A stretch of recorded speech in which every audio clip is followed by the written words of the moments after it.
Hello বন্ধুরা, আসসালামু আলাইকুম। কেমন আছেন? এটা কি শাক সবাই আমরা কম বেশি চিনি। আর এই শাকের গুরুত্ব অনেকের জানা। কলমি শাকে প্রচুর পরিমাণে আয়রন, ভিটামিন এবং ক্যালসিয়াম পাওয়া যায়, যা অন্য কোনো শাকে কম।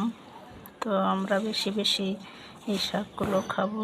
অবশ্য সবসময় পাওয়া যায় না, যখন পাবো তখন খাবো।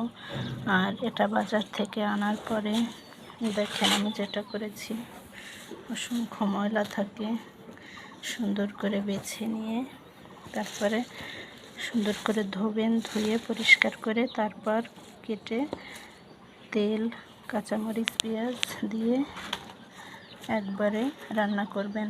অনেকে করে এগুলো সিদ্ধ করে আবার মরিচ পেঁয়াজ দিয়ে আবার রান্না করে। দ্বিতীয়বার রান্না করার ফলে এর গুণাগুণ নষ্ট হয়ে যায়। তো আমরা একটা জিনিস খাবো শুধু কি পেট ভরার জন্য? অবশ্যই না। তো সেদিকে খেয়াল রাখবেন। বন্ধুরা ভালো থাকবেন। প্রতিটা খাবার সুন্দরভাবে, অর্গানিকভাবে খাওয়ার চেষ্টা করবেন, স্বাস্থ্যসম্মতভাবে।